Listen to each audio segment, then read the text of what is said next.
नमस्कार, आपका स्वागत है हमारे इस YouTube चैनल अंकित आईएएस क्लासेस में। आज हम आपको जो कराने जा रहे हैं वो है तृतीय कर्नाटक युद्ध। तो तीसरा कर्नाटक युद्ध के बारे में आज आप पढ़ेंगे। इससे पहले एपिसोड में आपको करा चुके थे पहला कर्नाटक युद्ध और दूसरा कर्नाटक युद्ध।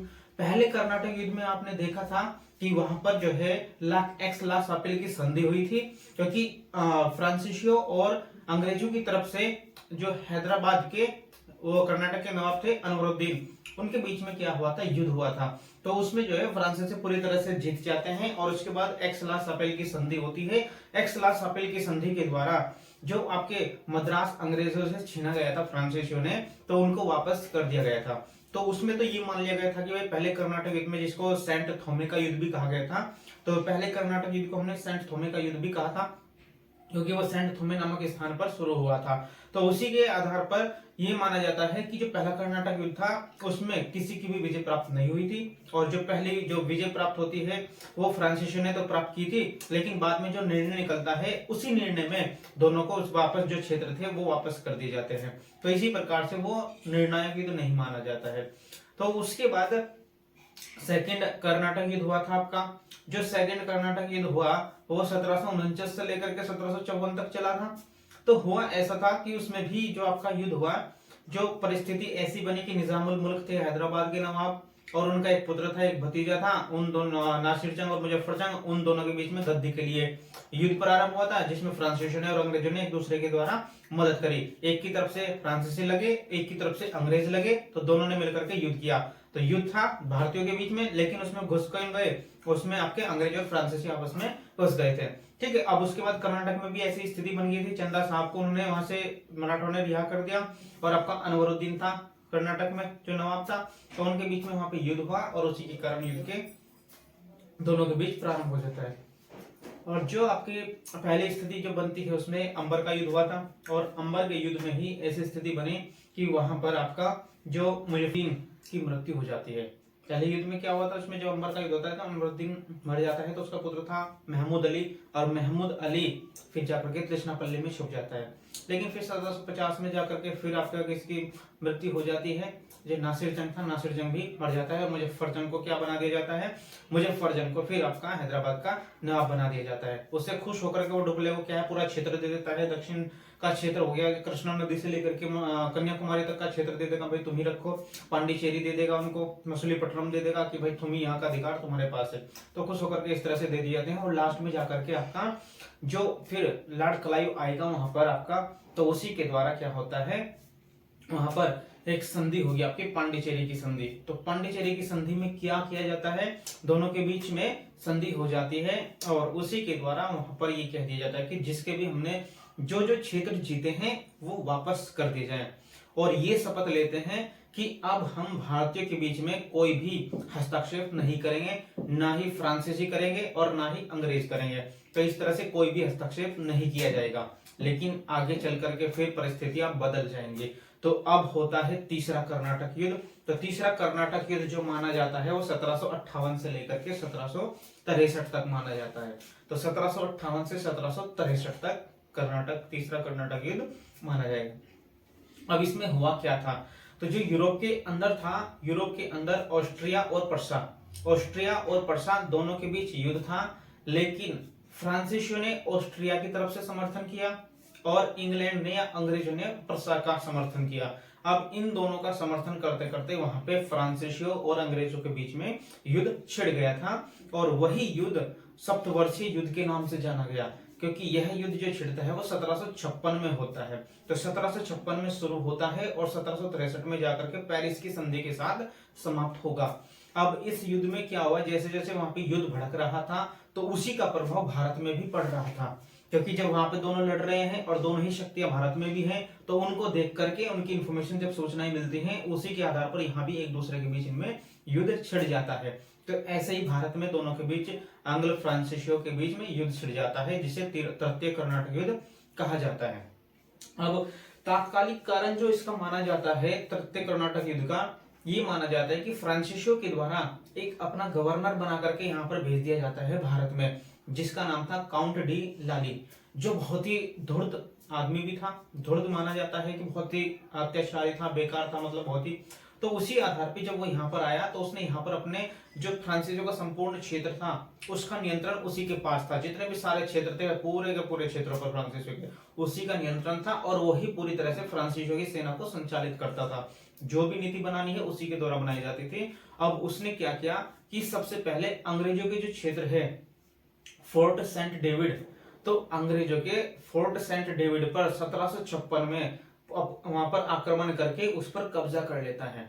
तो 1756 में सबसे पहले काउंट डी लाली के द्वारा जो फोर्ट सेंट डेविड पर कब्जा कर लिया जाता है, जो अंग्रेजों का एक महत्वपूर्ण स्थान था जिस पर अंग्रेज अपना अच्छी तरह से रहते थे, पूरी तरह से व्यापार करते थे, उस पर कब्जा कर लेता है। लेकिन एक तंजौर नाम का जो क्षेत्र था उस पर भी फ्रांसीसी अपना आक्रमण करना चाह रहे थे, लेकिन आक्रमण करने में वहां पर असफल हो जाते हैं। जब तंजौर पर वे आक्रमण करने में या कब्जा करने में असफल हो जाएंगे, अब उनको फ्रांसीसियों को लगेगा कि यार ऐसे तो हो नहीं पाएगा। अब उन्होंने अपना एक सेनापति बुस्सी हैदराबाद में अपनी सेना के साथ छोड़ रखा था कि हैदराबाद पर नियंत्रण रखने के लिए वहां पर स्थापित था आपका बुस्सी नाम का सेनापति फ्रांसीसियों का। अब उन्होंने देखा कि यार अब हम अकेले यहाँ पे नहीं कर पा रहे हैं, तो उन्होंने बुस्सी को हैदराबाद से कहाँ बुला लिया, कर्नाटक में बुला लिया। अब उन्होंने हैदराबाद से कर्नाटक में बुस्सी को बुला लिया और यही इनकी सबसे बड़ी भूल मानी जाती है, क्योंकि उनको लगा था कि बुस्सी को हम यहाँ पर बुला लेंगे और यहाँ पर बुला करके हमारी जो शक्ति है वो और ज्यादा मजबूत हो जाएगी, तो हमारी सेना बहुत ज्यादा मजबूत हो जाएगी और हम यहाँ पर अंग्रेजों को हरा सकते हैं। लेकिन इसका कारण ये हुआ कि वहां पर हैदराबाद में इन्होंने अपना नियंत्रण खो दिया था और वहां पर अंग्रेजों का अधिकार हो गया था, तो इसी वजह से सबसे बड़ी भूल मानी जाती है।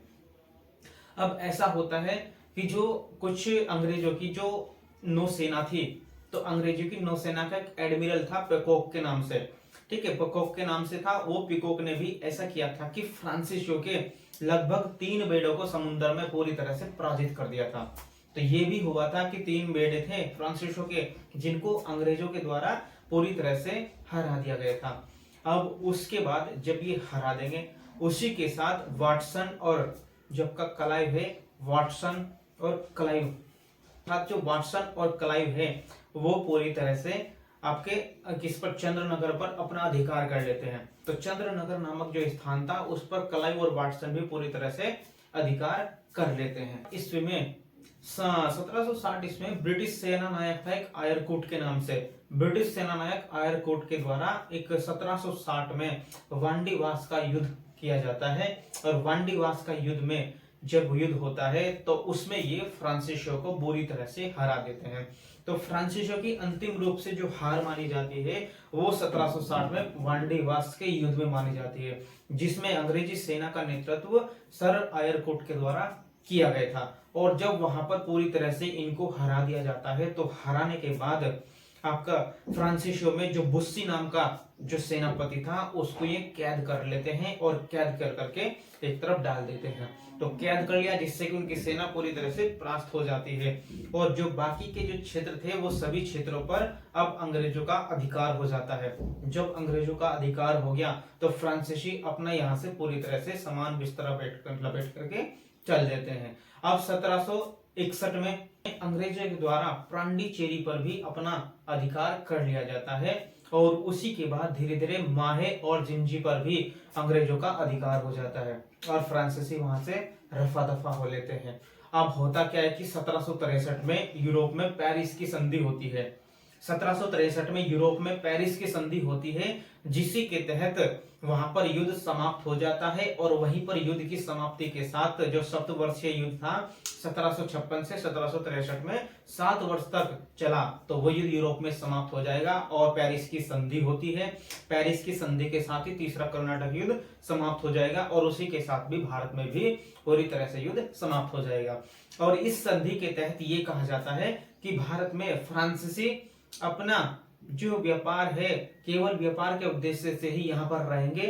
वो अब अपना सेना यानी कि अपनी सेना और अपने कोई भी किलेबंदी नहीं कर सकते हैं। केवल उनको एक अधिकार दिया गया कि आप सामान्य रूप से यहाँ पर व्यापार करें, जैसे आम आदमी करता है उसी की तरह आपको व्यापार करना पड़ेगा। तो कर्नाटक युद्ध जो है पूरी तरह से एक निर्णायक युद्ध माना जाता है। तीसरा कर्नाटक युद्ध पूरी तरह से एक निर्णायक युद्ध माना गया, क्योंकि इसमें फ्रांसीसी के बाद जो स्वतंत्र रूप से राज्य शासन करने की अधिकार था, वो अधिकार उनसे छीन लिया जाता है। अब उनके पास ऐसा कोई अधिकार नहीं बचता कि जिससे कि वे वहां पर भारत में पूरी तरह से अपने सेना के साथ या अपनी किलेबंदी करके शासन कर सके। अब उनको केवल एक ही अधिकार दिया गया था कि भाई आप केवल सामान्य रूप से यहाँ पर अपना सामान बेचे और अपना कहां पर जाएं उसको लेकर के जा सकते हैं।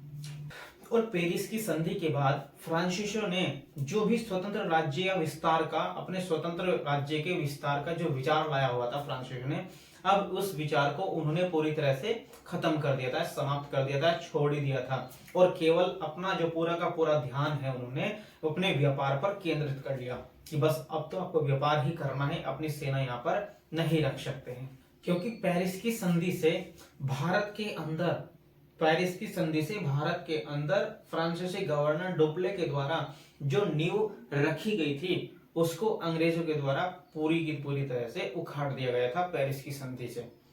अब उसके बाद उनके पास कोई चारा नहीं था, अब उनको करना था क्या, क्योंकि ऐसी उनके पास कोई शक्ति नहीं थी जो यहाँ पर दोबारा से स्थापित कर सके, तो पूरी तरह से वे हार चुके थे यहाँ पर। लगभग 20 वर्षों के इस युद्ध के कारण, यानी 20 वर्षों से चल रहे इस कर्नाटक युद्ध के कारण यह सिद्ध हो चुका था, यह स्पष्ट हो चुका था कि आगे भारत में व्यापार करने वाले जो सर्वे सर्वा होंगे वो अंग्रेज होंगे। तो ये पूरी तरह से स्पष्ट कर दिया था इस युद्ध ने, इस संधि ने, कि भाई इसके बाद अब जो यहाँ पर जो पूरी तरह से व्यापार करेंगे केवल एकमात्र अंग्रेज ही करेंगे। तो ये सिद्ध यहाँ पर हो चुका था।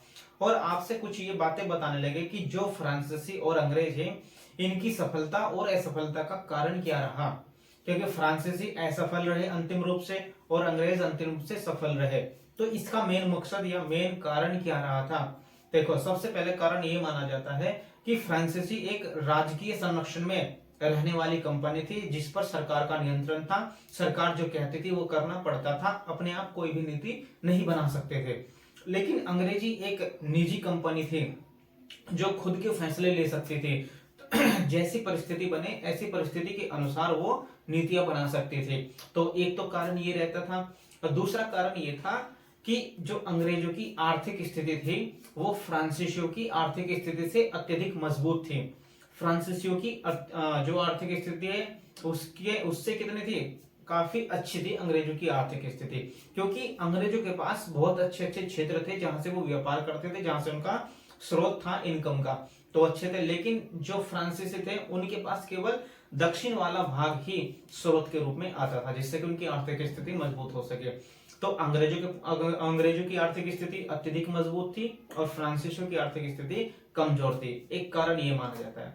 और एक कारण ये माना जाता है कि जो नौसेना थी, अंग्रेजों की नौसेना अत्यधिक मजबूत थी, अत्यधिक शक्तिशाली थी, लेकिन फ्रांसीसियों की नौसेना उनके कंपैरिजन में कमजोर मानी जाती थी, क्योंकि उन्होंने 3-3 बेड़ों को फ्रांसीसियों के हराया था अंग्रेजों के द्वारा। ठीक है, तो इसी कारण से ये माना जाता है कि इतनी सारी कमजोरियों एक कारण माने जाते हैं कि फ्रांसीसी असफल क्यों रहे, क्योंकि ये एक कमियां थी उनके अंदर, इस वजह से वो असफल रहे थे। तो तृतीय कर्नाटक युद्ध आपका ये समाप्त होता है।